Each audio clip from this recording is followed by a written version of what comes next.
A lot of USFS and National Forest Service topo quads and maps, National Forest Service. These are some of my favorite tools to find places to fish. Also used this National Geographic Trails Illustrated maps. I don't know if y'all use these maps. These are excellent maps. They're kind of a vector map that's been printed with these different layers. Got some really great stuff in it. I used aeronautical charts. I'm a pilot with about 1,600 hours. And every time I'm flying, it's almost dangerous. Sometimes I'm flying along, cruise control, and I'm tooling along there, and I'm what am I doing? I'm looking down, looking at my chart, figuring out where the hell, where's a watershed that's not been fished yet. And so these airline sectionals, you're probably not going to hear anybody else ever tell you this. You can go to almost any airport and buy these for about $7 or $8, and it's got stuff on here that ain't on other maps. And it really allows you to pinpoint landmarks and topo areas that you don't see clearly with a lot of the other map systems that are out there. So I used Topo Fusion. Has anyone ever used Topo Fusion? It's about a $60 subscription for life. And Topo Fusion will give you up to like 9 or 10 different map systems. Everything from aerial photography all the way down to USGS topo quads for anywhere on the face of the earth.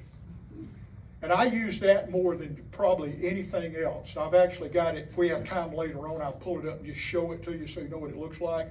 Of course, Google Earth Pro, which is different than just Google Earth, because you can measure, you can figure watersheds, you can do all kinds of stuff in there. That's really good.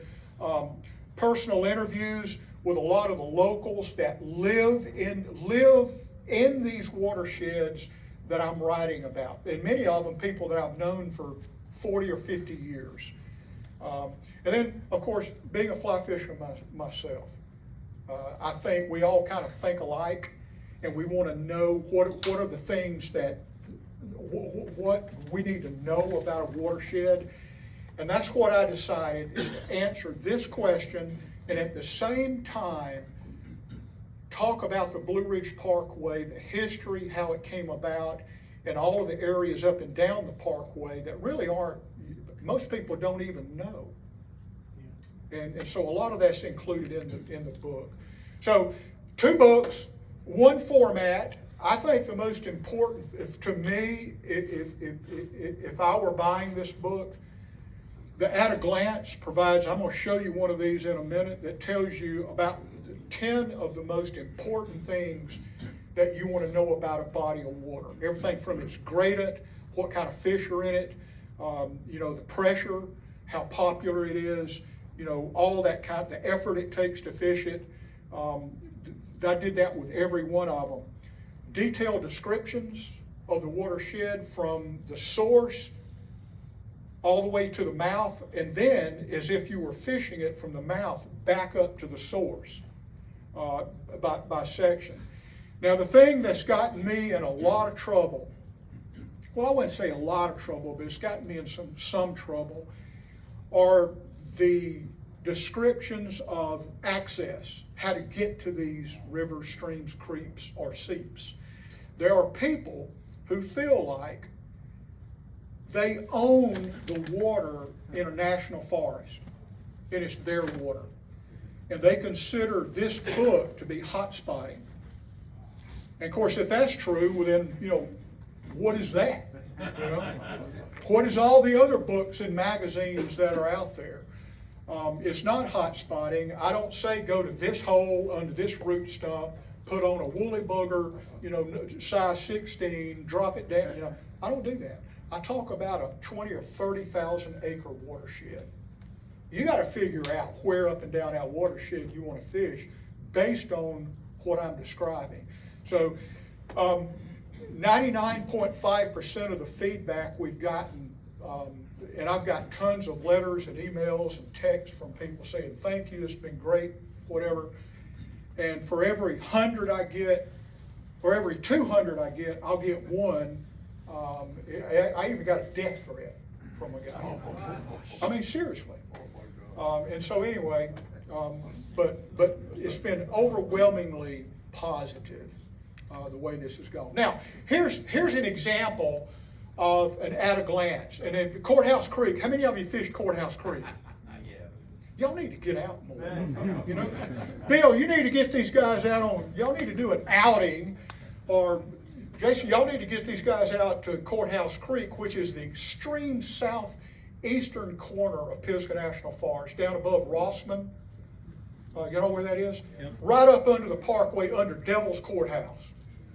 And in the article I wrote for Fly Fishing Magazine a couple of years ago, I started out with, you know, the devil may have gone down to Georgia looking for a soul to steal, but before that he was up here holding court. And so here are the things I would want to know. What does Sam rank it? I rank it a 4 out of 5. Because it's just an exotic, fun place to fish. It's loaded with brown and rainbow and brook trout. The GPS fixes for the source, I've got that with the elevation and the mouth fix and the elevation, which you can see right there is about a 2,000-foot drop. What size is it? You know, and I give the scale of how I measure things: small, medium, large, you know, like that. It's medium. Tributaries, I list the tributaries, the major tributaries that are fishable, I list. The ones that I have fished. The gradient is the percentage of elevation gain or drop based on this. If you took a 10-foot 2x4 and raised it 1 foot, that'd be a 10% gradient. And so that's the way I calculate it from the source to the mouth, and then I divide it out by the number of feet between them, the number of miles. And in this case, it is 3.1 miles from right under Courthouse Rock, Devil's Courthouse Rock, all the way down to where the confluence with Kissimmee Creek. So gradient tells me, is this something I want to do? Because once it gets over about 10, it gets up 10, 11, 12%, even for me, and I'm in pretty good shape, but better shape than a lot of the younger guys I fish with. They're huffing and puffing and, you know, bitching and moaning, you know, and it's like, man, let's go around this net, just go around one more curve, you know. And but once it gets above about 16, then it's kind of hand over hand kind of thing. But with that said, then you get into a lot of drop pools, right? And in these mountain streams, especially the high elevations, there's going to be trout in every single one of those drop pools. And most of them have never seen a human being. And so that kind of stuff is really important for me. The effort, which correlates with gradient, the pressure. How many people have I seen on this stream? And on this stream, I say none to slight. Out of the dozens of times that I fished this stream, I've seen 3 or 4 people fishing on that stream. And so that tells me I like it a lot. Yeah. Fishing quality, that is Sam Johnson's opinion. And it typically correlates with my ranking up here also. The species, now, what the species will sometimes differ than what the DNR will say on their trout mouth. Like in Georgia here, you know, they'll say, well, you know, Goshen Creek only got rainbows and browns in it. Well, you know, I may have caught brook trout in it. And if I did catch a brook trout in it, I'll list it. You know, I get in trouble for that too, but it's my book, right? And again, I mentioned this is where I get in trouble right here, because sometimes the ability, the access to these creeks and streams it'll go on for 3/4 of a page. Turn at this big oak tree, you know, with a sign on, you know, it tells you exactly how to get to the source or to the mouth. So this is a big part of the book. Another part of the book is just a number of images that are in there. I have a lot of images that I've taken, a lot of historic images that I've gotten. I have sourced through the National Park Service and the Department of Interior, the Blue Ridge Parkway. You know, for instance, how many of you knew that there was a cable car, the longest cable car ride in America was over Bullhead Creek back in the 70s? And people will argue to the death. I had the archivist for the National Park Service just stand me down and say, no, there's not. There was never one up there. And I said, I promise you there was. She said, there's not. And I said, well, you just look. And a week later, I got a zip file with 200 images of the guy's name was Folger, was his last name.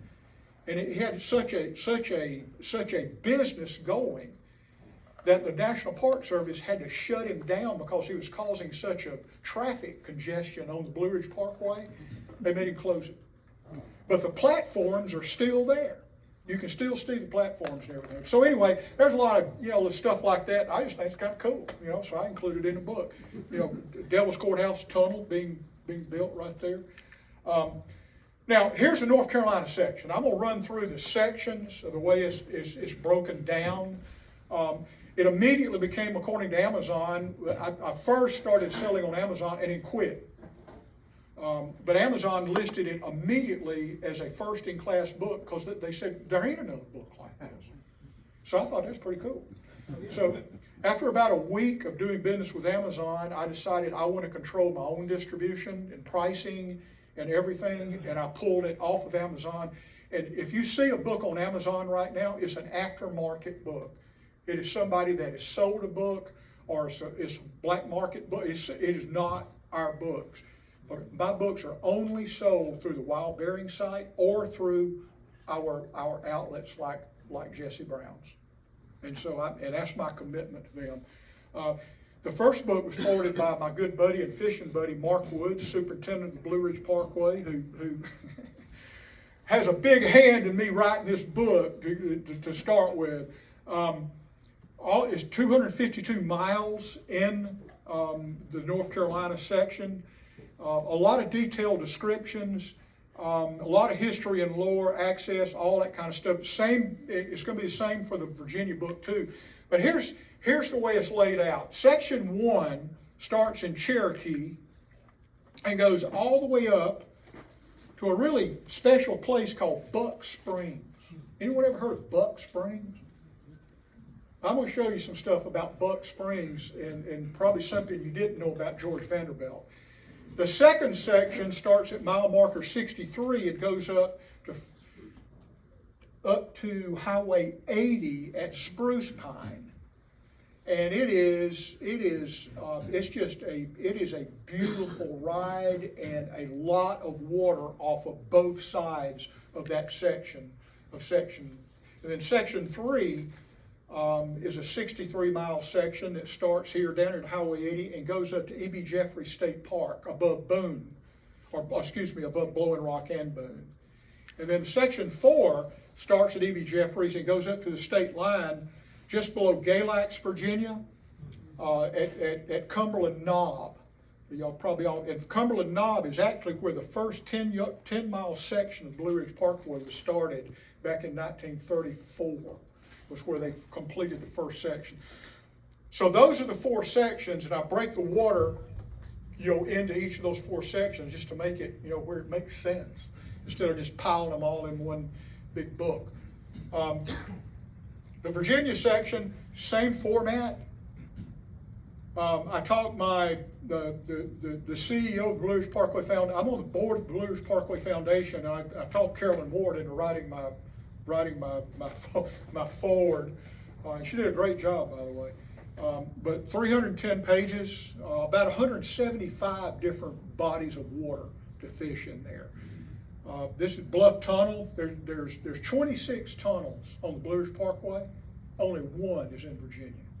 That tells you a lot, right, about the topography and things like that.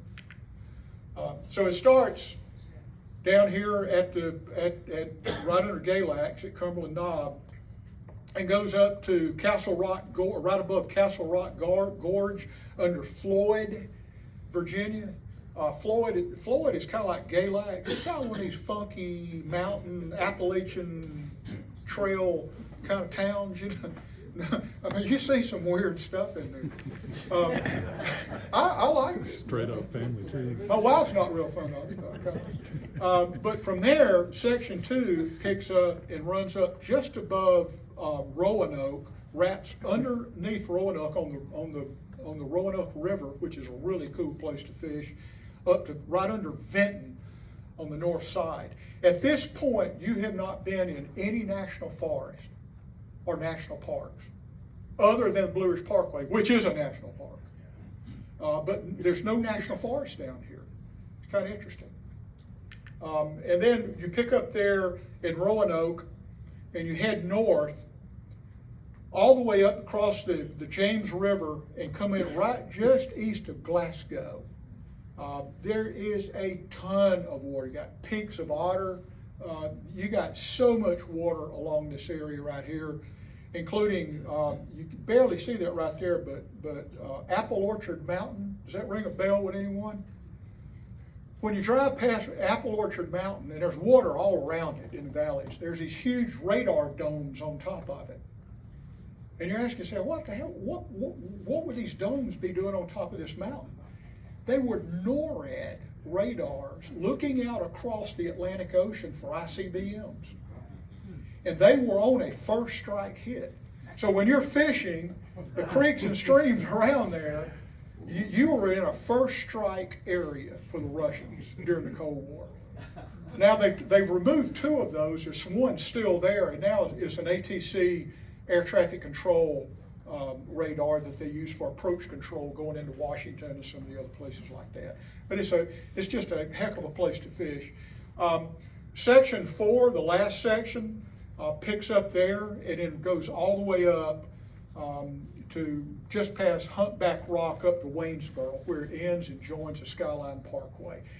There's more water up here, in my opinion, than all of the other 3 sections combined, and there's a lot of water south of there. But there is so much water from here north that you could fish a lifetime and just be able to touch on it. Now, what these books have caused is a lot of noise. It's kind of like Bill was talking about. You know, these people started noticing these things. The National Park Service picked them up. PBS did a special on them. Samantha Brown interviewed me at the Folk Arts Center in Asheville. All these magazines and podcasts and stuff like that started picking it up. And it just created a massive amount of noise in the market out there.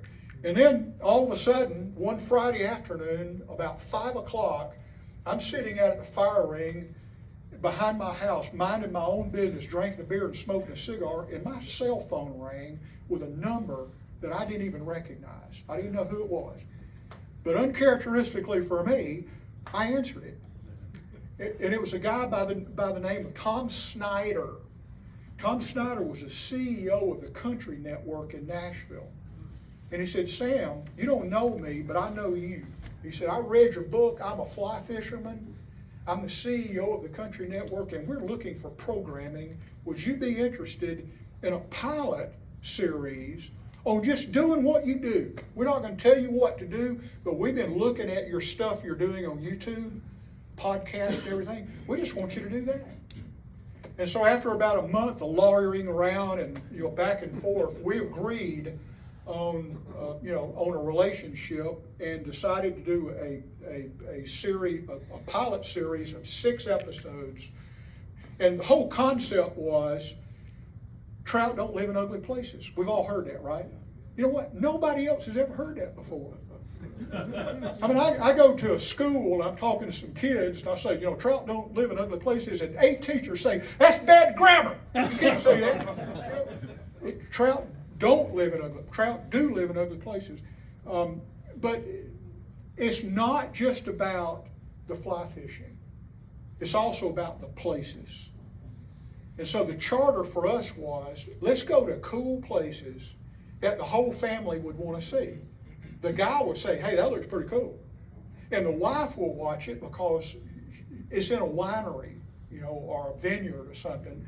and they're interested in that. So the whole concept was to do that. Chris Sloan, my partner with Wild Bearings Outdoors, is a co-host. I'm a co-host, executive producer. And the other intended consequences, well, once the word got out that we were doing this show, then here come sponsors.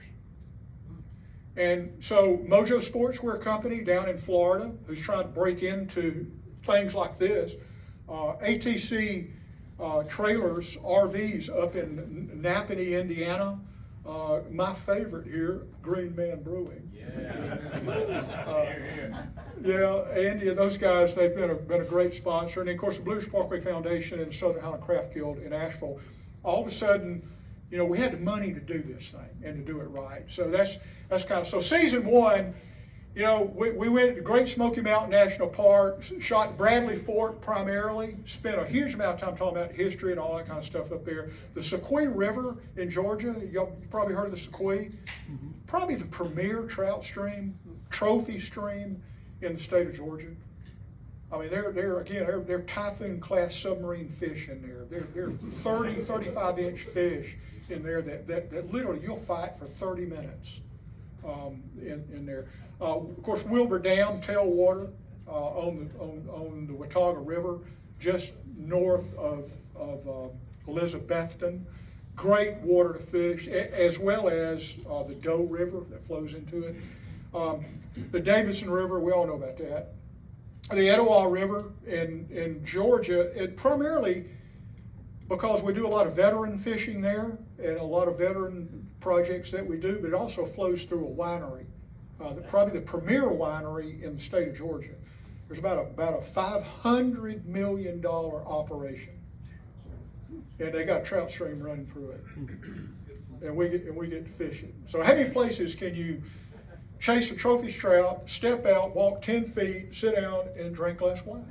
It's kind of hard to beat that. And then, of course, the Chattahoochee River tailwater below Beaufort Dam, which is probably the hardest, most dangerous water that I've fished anywhere. And I really, quite frankly, don't even enjoy fishing it. I mean, I'd rather float it, but wading it is you're like taking your life in your own hands. Isn't that where they filmed Deliverance? No, that was on the Chattooga. The Chattooga. Still got alligators in it? Not that I know of. Somebody released an alligator 20 years ago. Well, if they did, I mean, that's very cold. That tailwater is 50-degree water. Alligator couldn't cut it there. And if he did, he is a one badass alligator. So I'm thinking. So we got through season one, and Snyder said, "Well, what are you going to do for season two? We got great ratings. We want you to do season two." Well, with my love of the Parkway and Pisgah National Forest, I'm thinking, what can we do with this Vanderbilt thing, which I was kind of fascinated with at the time. Well, George Vanderbilt, here's Asheville up here. Here's Brevard and Rossman down here.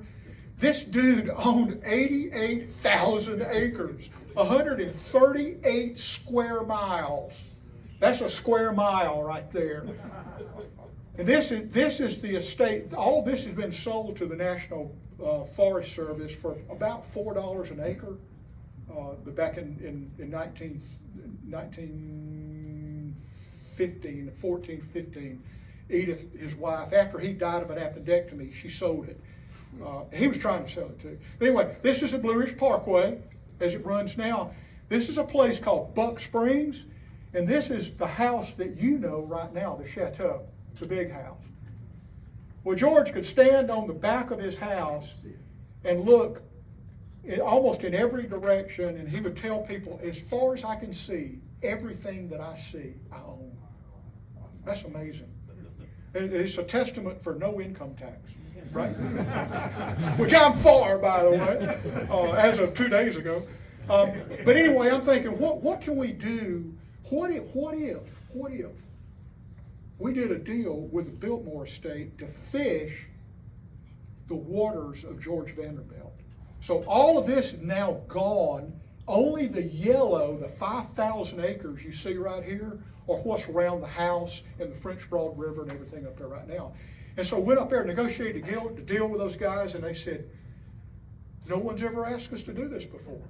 Everybody wants to go to the winery, or they want to go in the house and look at the whatever. No one's ever asked to go fish. So they said, absolutely. So they handed the key to us. And so we set that up. My big deal with, George Vanderbilt's influence on the National Forest Service, we wanted to include that in there. So season 2, we started out with highlights of season 1, and then the next 2 episodes, we did the Biltmore Estate. Took 2 episodes to get through that. And then we went to the South Holston, Pisgah Forest on the west side, and then the Watauga River, the North Watauga River up around Grandfather Mountain down to Fosco, or down to Valley Cruces. So that's done. And what I want to show you now, I'm going to give you just a real quick overview of the Biltmore program. I'm going to be toggling from, there we go.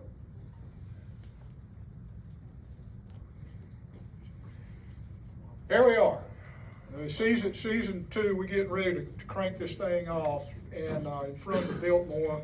So everybody else down around the house had PBS and Discovery Channel with their shooting, and we had my old Land Rover and a horse-drawn carriage to get around 5,000 acres with. It was wonderful. We had the best time. Okay, Olmsted, who was the landscape architect for Vanderbilt, this was the original map in 1896, when the house was finished, landscaped. This is the surveyed property, the 5,000 acres. Here it is today. Here's the Blue Ridge Parkway snaking through it. This is the French Broad River wrapping through it, and they own both sides of the river.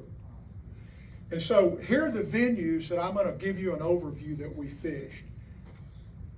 We fished the lagoon, this area right here. I'm going to give you some details of that. We went to the Bass Pond. From the Bass Pond, we went to the French Broad River down here by the bridge they built across.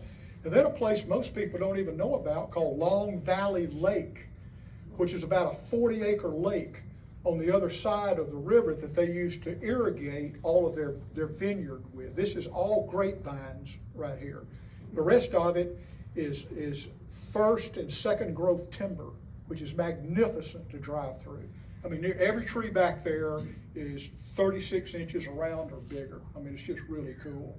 Here's the house, and that's looking north. This is Asheville, Biltmore Village, which got flooded out and everything like that.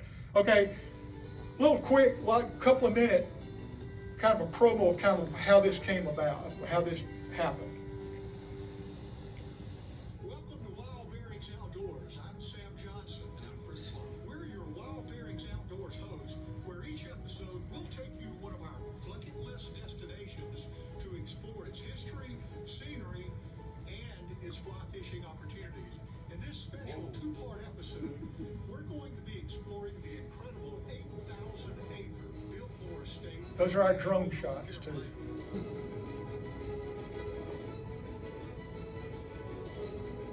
We're back in the late 1800s. George W. Vanderbilt built the largest private residence in America on a ridge overlooking the French Broad River. Along the way, we'll fly fish some of the same lakes and ponds that old George himself fished 125 years ago. We'll pack in on a horse-drawn wagon, and we'll use an old Land Rover Discovery 2 to get around. We're not fly fishing. We'll be exploring and learning all about the amazing places at Biltmore Estate. The huge Biltmore House, the gardens, the vineyards and winery, the French Broad River, and other sites you'll want to see.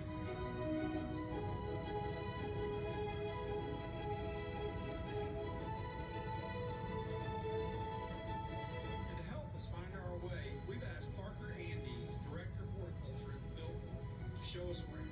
He'll also do some fishing with us, Sam, and I think that's going to be a lot of fun. Well, you got that right, Chris. So come along with us on this episode of Wild Bearings Outdoors as we explore the sights and fish the waters of the fabulous Biltmore Estate.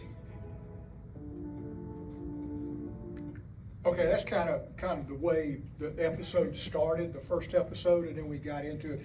This is Parker Andes. If you haven't met Parker before, if you ever have an opportunity to meet a great guy, this guy is VP of horticulture for the Biltmore State. Anything green on that property, he owns.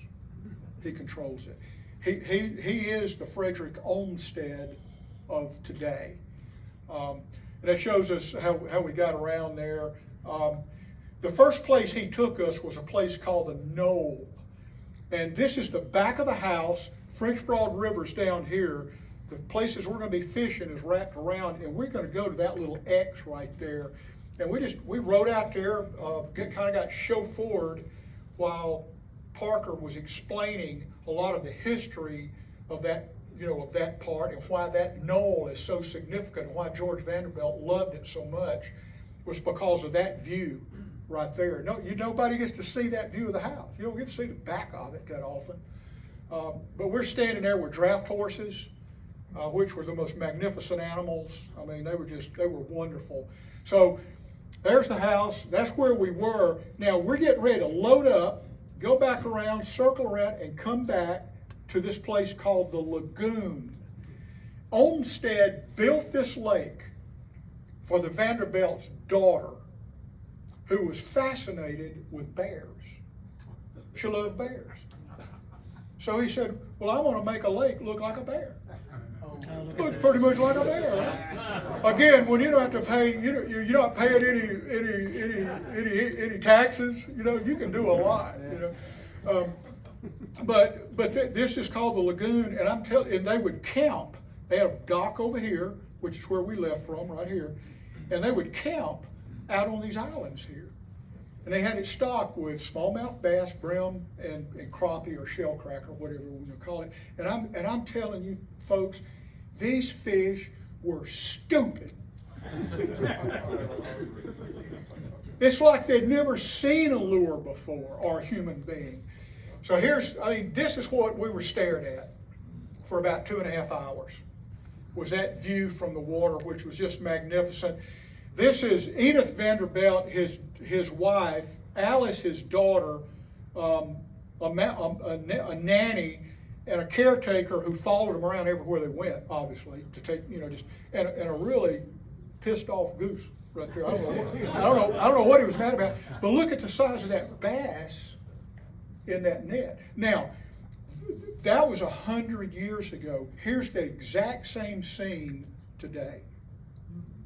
I mean, it's just, we got a lot of opportunities like that. You can see the islands out there, but we were in these old antique boats, and that one antique boat there, but that one was. But we just had the best time out there, and this is kind of what it looked like. While this is Parker in the back, me in the front, and you notice, you see the birds flitting around. There was some hatches coming off. And we were fishing under the birds. This is our film crew, right? One of our film crews right there. But we were fishing under the birds. And this is kind of what we were catching. Like every other cast, I don't care what you put on, they would hit it. And it was just like brainless fishing. But it was a real fun time. And I envied old George Vanderbilt for having a place like that to fish. Then we went to the front of the house. And we stopped here and just spent some time talking about forestry and the cradle of forestry, and how Shank and those guys started the forestry department, first forestry school in America, right here. We went from there to the gardens and the conservatory, which is just a souped up word for a big greenhouse, right here. Olmsted, this was all plantoground. And they still, even today, each season they plant exactly the same thing they did 120 years ago, by the same exact thing. Okay, so we leave the garden right here, and we're going to go down to a place called the Bass Pond, which is a formal body of water with a large stone dam. And we drove down there. It's a very beautiful place, very picturesque, very secluded. It's got stood on the deck there, and that's what it looked like 100 years ago. That's them fishing. We're getting ready to go fish. But that's what it looked like 100 years ago. And you notice how all the property's cut over. There was no big timber on here. When George Vanderbilt bought the Vanderbilt property, it had been clear cut, basically. Were no trees. Here's the exact same image from the same perspective today. That's the difference in a few trees and good forestry. But anyway, this little cabana here has been redone 3 times in 100 years. And it is exactly the same architecture and style that they used back in those days. So we had a good time there, and we caught these smallmouths until you just get tired of catching them. I mean, literally. It's like, where else are we gonna go? You know? That's looking down toward the bridge that goes across. The crappie were, I don't know about y'all, but when I was growing up, I grew up on a bass pond with we called them shell crackers. And my mammy would, every time I'd catch one big one like that as a little kid, she'd say, "Lord, Sam, that's a titty brim." I didn't know what she was talking about.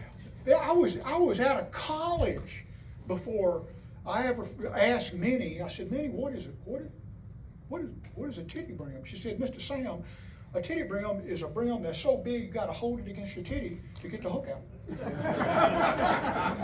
Stupid me, you know. I mean, but anyway, that's not the most politically correct thing in the world. It's a story, you know. That's the dam. Now, the point I'm showing this dam is, look at the detail in this dam. The amount of money that this guy spent on just the homestead to make everything perfect and picturesque. There was nothing else you could do. We left there and went to the French Broad River, which flows through the property for about 5 miles. This is a bridge they built across the river. It looks like something the Department of, you know, the highway department, you know, of some state would build. It's a magnificent structure. And so we went out there and parked and stood and talked, and Parker, you can see how wide the river is there. It's probably 50 yards across. You basically can walk across the river there. Nowhere there does it get any deeper than this right here. It's got walleyes in it. It's got pike in it. It's got smallmouth, largemouth, brown trout occasionally wash down there. We're getting ready to go across this bridge over to a place right here called Long Valley Lake. And this is a most magnificent place. There's the bridge. We snake around over here, come to a boat landing, and get ready to head down. And that time of the day, it was foggy, blue skies, but it was like IFR fishing. I mean, it was cloudy. Here comes a guy bringing our boat over from the lagoon. It's Chuck, who helped guide us, who did a fabulous job. But you can see, we were fishing and just catching fish in the fog, and just had the best time out there. Like every other cast, regardless of what you threw, you were catching fish. That's basically what we were catching there. Nearly all bass, no brim or crappie. Magnificent scenery. That's my favorite image right there of us out there. But it's just gorgeous. Now, I'm gonna tell you something. I'm gonna show you something that only you're like maybe the 4th group that's seen this, because nobody else knows about this. There's a place on the Biltmore property called the Cistern. And the cistern is a cistern that supplied water to all of the fountains and water features and gardens and stuff, not to drink or bathe in or cook in, but just and it's right here. Here's the house, there's the French Broad, There's this little place right there. And here's the significance of that. Over on the side, 5 miles away over here is a lake called Lake Busby. It's in the middle of about 400 acres. Vanderbilt bought that too, just so we'd have a watershed to catch water in a lake and pipe it in a 12-inch pipe that comes all the way over here to fill up this Olympic-sized cistern about 400 feet above the house right here. And then it would gravity flow using hydrostatic pressure down to all the fountains and do all the magic, that it does. But anyway, I have a client in Atlanta, AT&T tried them, who's a satellite crowd, and we were down right after this, and I asked them if they could get me an image of this thing, and they actually drilled down. There it is. This thing is huge. It's as big as an Olympic swimming pool, and the interesting thing is it's brick. It's lined with brick all the way around, hand-laid brick with a fence around it. And then the pipe would go out and go down and there. And there it is, looking at it from the end, toward the end right there. Nobody gets to go there. And so here's the thing. There are fish in it. Parker, he pulled me to the side. He said, "Sam, there are fish in this cistern." He said, "I'm not sure what they are, but he said they obviously came over from Busby Lake. They came through the pipe as fingerlings or whatever. Over 100 years, it's got to happen, right? And now it's got fish in there." And so the next program I do for y'all, maybe. Well, anyway, that was a great thing that we did. We had a wonderful time there. If I were you, I'd be asking the question, can we do this? And the answer is, some of it, yeah, you can. You can't fish the cistern, at least before I fish it anyway. I'll make sure of that. You can't fish the bass pond. That's not open for public. You can fish the lagoon. You can fish Long Valley Lake. And you can fish anytime you want. You can float the French Broad River as a private individual and fish all the way through their property, as long as you don't pull up on shore and walk up on the property. Now, if you buy a ticket, like a year pass or whatever, you can stop. This is loaded with fish. There's shoals, shoal bass, there's every walleyes, pike, everything you can imagine. Top of the food chain would be the pike, and here these things get 4 feet long. I mean, they literally are monsters. But you can't fish the bass pond, and you cannot fish the cistern. But you can get on their outdoor site, and you can book a guided trip on the lagoon or Long Valley Lake, or they'll float the French Broad with you. Or you can buy a year pass, and you can go fish it whenever you want to fish it, which is probably the best deal. Yeah. So that's kind of the spin on the Biltmore episode. I got to say, as a kid, going back and forth up there as a kid and growing up in that area, I never dreamed that I would be able to go wander all over that property for about 3 or 4 days with no restrictions on where we went, and see the things we saw, catch the fish we caught at a place like this. I mean, it was just a lot of fun to do that. Does anyone have any questions about that before I go to the next? We're going to talk about some waters now.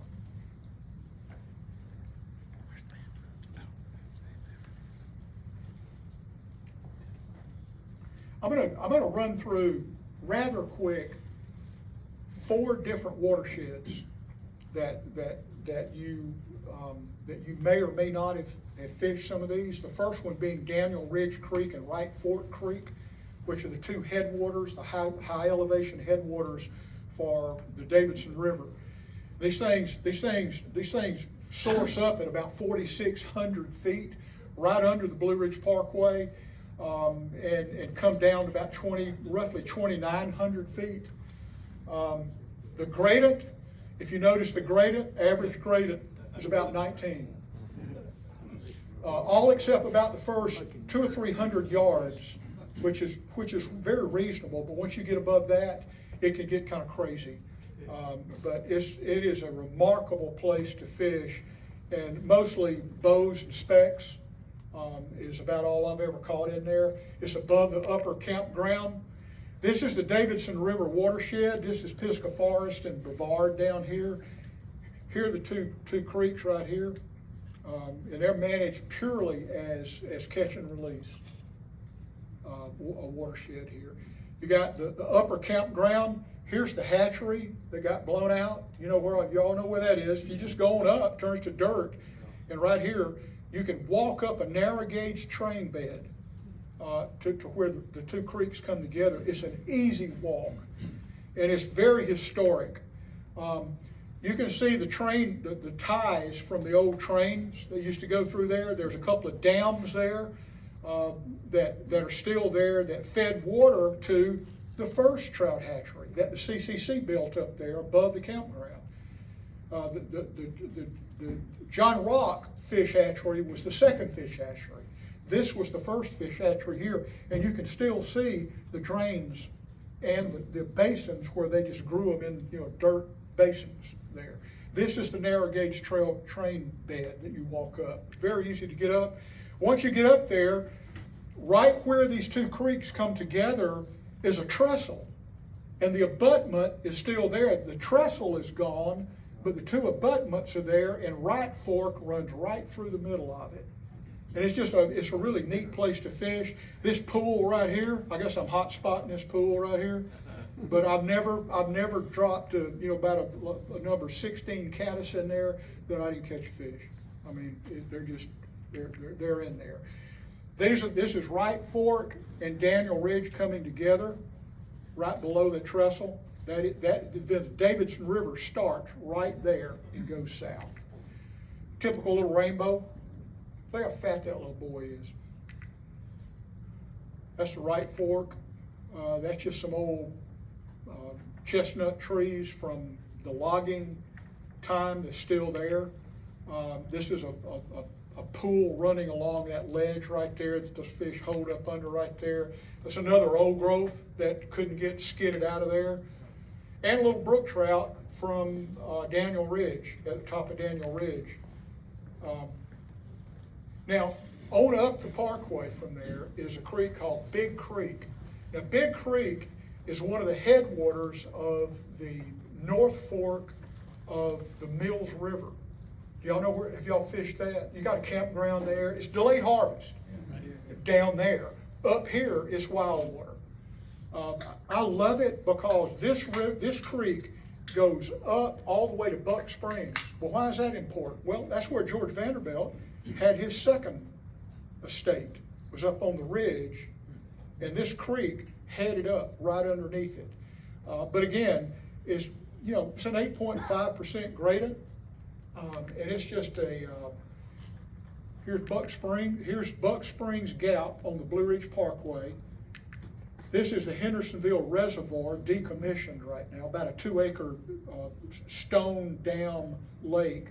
And Big Creek comes down for about 4.3 miles from right underneath there. And it's got some tributaries here, Bobby Cove, Big Cove, Horse Cove, and then Fletcher Creek is a second creek that comes in here. But this is a great creek. If you like wild trout, blue line fishing with a lot of fish, that's pretty easy to fish. You can fish all the way up it in one day and take out on the Parkway up here like I've done many times. There's the dam, still there. Anyone see the problem with this? Jeez. This is a top release dam. What's the problem with top release dams? It's warm water. The water heats up on the surface, comes over, and that's the reason the North Fork of the Mills River doesn't fish as well in the late spring, summer, and early fall, is because that water's still warm. Because this thing is silted up. This dam is silted up to about 3 feet below the surface, and it heats up, and then the water comes over, and there's only a few months that it really, you can see, it looks deep, but it's not. And that's Big Creek coming in right here, Fletcher over there. This is upstream a couple hundred yards, another little brown trout. I put this trout in there just because of the colors in it. It's just beautiful little critter. Long story here about how these rocks got here. We'll save that for another time. But once you get a little higher up, you get into slides and things like that that just really make it really interesting fishing with the pools and drop pools and slides and everything. Little brook trout. Notice, look, how many of you knew brook trout had teeth? Look at the teeth. Look at the teeth on that fish. I've never seen teeth on a brook trout like those fish do. And there's me just about ready to quit fishing and to take out up here at Buck Springs. Now there's a trick to getting from that to that. And normally when you come up here in good weather, there will be people up there having a party of some kind. I mean, white tablecloths, candelabras, wine, finger foods, walking around, talking big, acting rich. And the trick is to do this. You climb up over this terrace, this was the terrace that George and them built. He and people from all over the world used to sit here and look down into that valley because you can see his house back over here. And they would sit there. But the thing to do is you crawl over this thing and you limp up there and you have just enough limp, and I promise you, one of the ladies will say, "Are you hungry? Are you thirsty? Would you like something? Would you like a beer or something?" Well, I guess so. 3 hours later, you're still hanging out, eating and drinking and talking big, acting rich like everybody else. And so that's the view. This is what Buck Springs used to look like. It was a 10,000 square foot Adirondack mansion sitting up there. The only thing that's left now, there are 2 buildings left. This cistern, where all the water came to it, which still sits on the Blue Ridge Parkway if you know where to look. You can go in there and drink the water, it's that clear. And there's another building called the Ramble that's in the Ramble development down in Asheville that was developed by George Vanderbilt's great-grandson. And this is the only other surviving building, and that's yours truly and his wife there. We were actually did a program like this a couple of months ago. East Fork of Chestnut Creek, real quick, which is where I was, the other day. This is a flat creek. It's right at the line. It actually forms up. Chestnut Creek forms up in North Carolina, flows north into Virginia, and then the East Fork comes off of it and joins it. But it's an easy creek to fish. It's special regulations. It's right at the line. This is the Blue Ridge Parkway Music Center, if anyone has ever been to that. Great venues, Allison Krauss, all those kind of people show up there. And this is the creek coming under the parkway right up here and then dividing. And I'll show you how that works in a minute. Here's an overview. Here's the East Fork, which heads up above the music center, comes down, it goes under the parkway, and it's got a tributary that heads up, runs about 2 miles.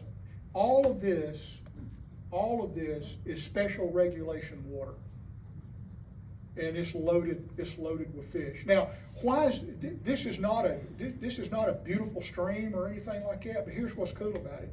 It's the only place I know on the Blue Ridge Parkway that you can stand in a trout stream and catch brook trout and listen to live bluegrass music. How bad can that be? Or you can walk up and drink a beer or something like that. That creek I just showed you runs right behind this stage right here. And they have world-class performers that are there. The tributary, the rest of the special regulations peels off and runs through that valley right there, and the East Fork just keeps going up this way. So you can fish either way, place you want to. This is it going under the Parkway. It's not a big creek, but these little runs, every one of them, there's a little brook trout in there. They're just hanging in there. That's typical of what it looks like, about 8-10 feet across. In some places 18-20 inches deep, average probably 12 inches. But just a lot of fish, a lot of straight runs like that, tight fishing. The last river I'm going to show you about, which is this is one of these rivers, if the last river is assisted living fishing, this is take your life in your own hands kind of fishing. Right? This is the type fishing that my family does not allow me to go on anymore unless I've got my Garmin tracker that's going up, and they can watch me and know where I am, and I'm moving, I'm still alive. You know? There's no signal up there.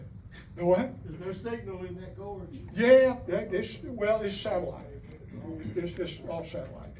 But anyway, this is a special regulations water again. That not only is it special regulations, but you also have to have a permit from the city of Danville and the hydroelectric plant that generates at the end of it.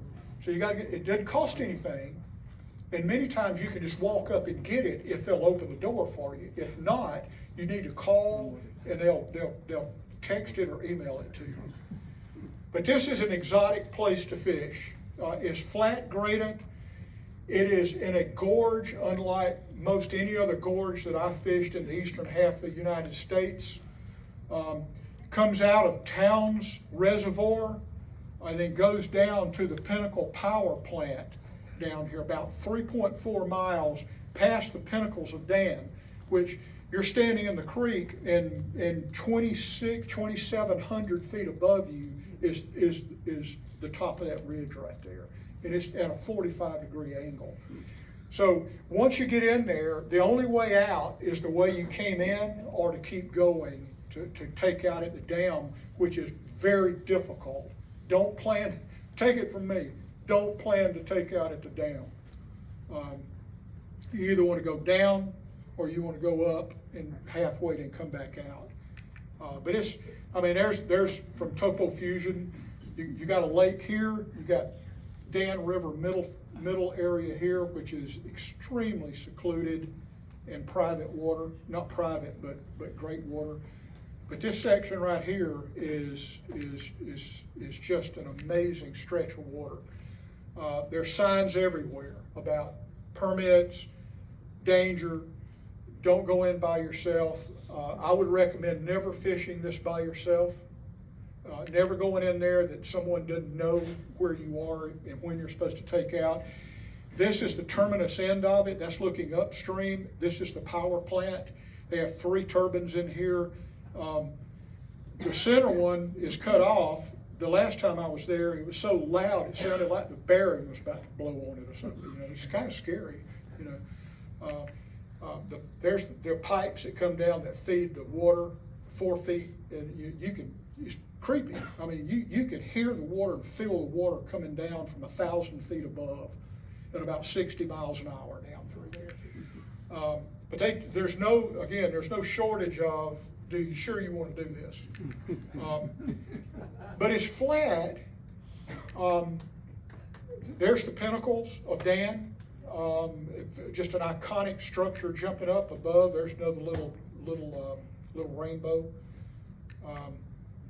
And it gets dark in there. Most of my pictures, these are phone pictures. These pictures are all fuzzy because you're so down in this gorge that even in the middle part of the day, like the Nantahala, you know, it can be dark down in there. As you get within a quarter mile of the dam, which is about 120 feet tall, you can hear the surge vent spraying water. Sounds like a rocket engine going off. And that's just simply a pressure release because there's so much pressure going down this pipe for 4 miles underground to the generator that occasionally this thing has to squirt in order to release the pressure or to blow the pipe up. And there's the top of the dam. Now, look at this dam. Now, imagine yourself down here, 120 feet down here, and you're walking up and you're looking at a structure that you know there's 100 feet of water above me. This dam was done 90 years ago by a contractor who was the lowest bidder. That kind of puts it all in perspective. You know? And if you look at this thing, I mean, you start thinking about it. So anyway, that's some water that if you have not fished those waters, I would encourage you to do that. The last thing I'm going to show you real quick, and we're going to wrap up, and then we'll have Q&A. Post-Helene, as a board member of the Blue Ridge Parkway Foundation, we've worked very closly with the Blue Ridge Parkway, especially the superintendent. I was in a meeting with her 2 weeks ago, along with the rest of our board, and she was presenting stuff that I just got to tell you just really upset me. And I don't get upset too easy, but if you love the Parkway and you realize there are sections of this Parkway that's not going to be open for 5 years or more. That is if Congress appropriates the money. Because right now the tab's up to about $1.75 billion. And that's on top of the $400 million that we were already in the hole for repairs and everything, hadn't been funded. So there are places on the Parkway, there are over 200 places on the North Carolina section of the Parkway that the substrate is gone. There's nothing to put a road on anymore, which means that they either have to do a bridge or they have to do a viaduct. Well, I mean, you know what that means. I mean, that's a massive amount of money. Now, the good news is that Congress, both houses, have given lip service to supporting whatever it takes to get the Parkway back open again. But even with that said, it's going to take forever to do that. There are sections that you won't be driving on for a long, long time. So just get used to that. And go to the Blue Ridge Parkway site, and they tell you access points to get on and off. So that's easy to do. She showed us this from the National Forest Service and their group on the current fire risk. Now this is Asheville. The darker is where the fire risk is. And I know you're thinking, well, what's the fire risk? The fire risk are something like 600 million board feet of timber is down. Just in the open forest that you can't even see, that's their estimate, 600 million board feet of logs that are laying there drying out, getting ready for a lightning strike or something like that. So this, if you look at the Smokies, not a big issue, but you look from under there from about Waynesville east up to Boone and Blowing Rock, it's going to be very difficult to get through that without a bunch of fire. Real quick, I was on the Davidson River last weekend. Look at that water, it's beautiful. It's almost too beautiful. There are no bugs in it, guys and ladies. There are no bugs. You turn rocks over like last week up on Dutch Creek up at Valley Crucis, which there are no bugs. And so the water is perfectly clear. You used to be able to stand on this bridge where Looking Glass comes across. You all know where that is. And you could see fish all over the place down here. I didn't count one fish. Not one. This is right upstream from the bridge, and the point I'm showing this is just the amount of scourging that's coming around. This is the Hatchery Bridge, looking upstream from the hatchery, which you can tell not a whole lot of damage there. So what does that tell? I mean, that would tell me I'm going to start fishing up from here probably. This is the road to the hatchery. Part of it's just gone. This is above Davidson River Outfitters. You can see this area before the storm. This was a forest right here, and now it's all cobble, and it's fresh cobble. Hey, Yes, Judge. Sam, give us your take on the insect. Like, is that just a repercussion of the storms, or what's going on with the insect life? They've been scourged out with the flow. They haven't been able to reproduce enough yet. There's not enough minerals in the water for them to do it quickly. They're gonna come back. It's just gonna take a while to do it. Their food got washed away. Yeah, there's no biomass in there. I mean, when you look at this water, look how clear it is. Now here, you may or may not realize that they changed Helene from a weather phenomenon to a geologic event. Here's why. This is the Davidson River flowing south. It used to flow that way. As the logs dammed it up, there's the river now. It cut a new path through the forest. So rivers change courses, and so because of the ships and everything, and they've retermed it a geologic event. But that's a perfect example. You don't know how much water was coming down through there? That's how much water was coming down through there. This is the Upper Watauga, just below Fosco. Y'all may remember where that old dam used to be down there? Right below Fosco? It ain't there anymore. It's gone. It's completely gone. But so is the forest gone from all along here.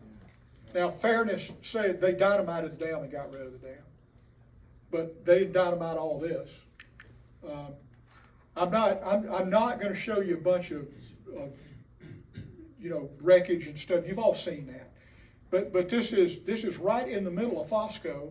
This is great trout water right here.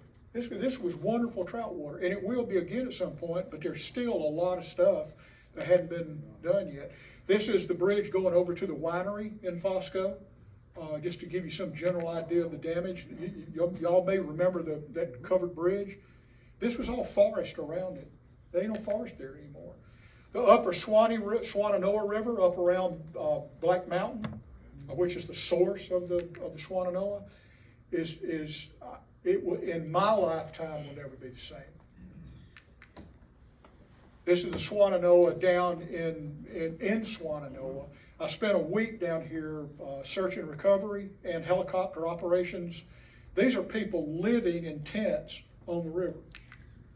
Still. North Fork of Catawba, anyone ever fished this? Just below Linville Gorge. Was a great stream. It's just unbelievable. The landslides coming in. This is down below where the campgrounds, and you can just see. Now here, I'm going to leave you with this, and I'm generally a very pragmatic person, and I wouldn't say I'm an optimist by any stretch. But sometimes you gotta look at things the way they are and do it. But we need to accept the fact this is just what nature does. Every million years, which the world's been around a long time, right? This happens 1,000 times. Think about that. If it's 1,000-year flood, 1,000-year event, in a million years, it's going to happen 1,000 times. And so just get used to that. Know the rivers, they're going to heal. They will heal. They've had stuff similar to this before. Some places worse. Some will be faster, slower, but they're going to get back and hold and fish. Realize that the wild trout are still out there. I mean, we're catching wild trout. The stockers are blown up into Tennessee or down in the Gulf of Mexico. They'll replace those. But you know what? These wild trout just kind of know how to do this. They got it down. Research new destinations to fish. You know, if you don't want to deal with this North Carolina thing down in Western Carolina, then go up in Virginia and fish. You know, find some new water. I mean, there's plenty of water unaffected by Helene if you really want to fish. Think higher elevations. Get out of the valleys, get out of the mid-range, get up in the smaller part of the watershed that wasn't damaged as much, and you're going to find wild fish up there, and less people too. And so just think, get your head up in the clouds. Get out and explore by yourself, or with a buddy, or a guide service. like these guys that know more than all of us put together, because they're more experienced, they're out there doing it. You gotta get out there and make an effort to do this. Be willing to drive longer, fish harder, and try new gear and techniques, and at the same time, catch fewer trout for a while. You just gotta, that's the way it is. Let's just accept that. Stay positive and don't let the negativity deter you. I struggle with that. I really do. I struggle. I'm around a lot of outfitters and a lot of fishermen, and I hear a lot of doom and gloom and everything like that, and I don't accept it, because I know this is gonna be okay. We're gonna get through this. The fish are getting through it. And by all means, volunteer and try to make a difference with wherever you are. And whether it's through Trout Unlimited or partnering with an outfitter or with another group or a philanthropic group that's in an area that's been affected. I don't care where you're picking up trash or loading helicopters or driving nails, but just do something to help, because there are a lot of people a lot worse off than all of us right now. I can promise you that. I wish it wasn't so, but it is. But that would be my encouragement for you. It's groups like you that will make this work out. Nature's going to take care of itself with what it can do. But what we can do is to help it along. And that's what you can do. And I just applaud Trout Unlimited and all the groups that make that happen. Questions? Any? I'll just tell you up there at Dan River, who you talking about, Primland is up in there. Yeah. Which is a big resort on top of the mountain. Yep, yep. And they have access to that river. They have guides that go in there and take you in there. Yep. But at the powerhouse, when I've gone in there and talked to the guys, they're real friendly. They expect fishermen to come in. Yep. And, they were telling me they killed a rattlesnake, had 16 rattlers on it, mowing the grass outside the powerhouse there. Now, I wouldn't go up in that gorge in the summertime. Take a canoe. Well, I've been looking for timber rattlers my entire fishing career. I grew up in South Alabama with diamondbacks. We had a lot of diamondbacks on our timber property, but I've been looking for a timber rattler up here forever. I've never seen one. Now, I've seen copperheads, but I'd love to find a big timber rattler like that. I don't know what I'd do. I don't know whether I'd let him go or mess with him or cut his tail off or We what. killed 6 on a pond one day. That's hard to believe. My understanding was after Hugo, enough trees were knocked down that the mice had new habitat to live in, and the rattlesnakes had new food, and that there was Well, more rattlesnakes all of a sudden. they certainly will. Hey, Sam, just to make a quick point, could you put that fire map back up? Because that was like the path of Helene. Yeah, it was. And don't sleep on the western part of North Carolina. When you get past Asheville West, it's good fishing. Robbinsville, Fires Creek, Snowbird, Nantahala, right? So there's water out there. Once you get to Canton, you get west of Canton, there's no damage. I mean, basically no damage. And once you get north of Boone and Blowing Rock is not as much.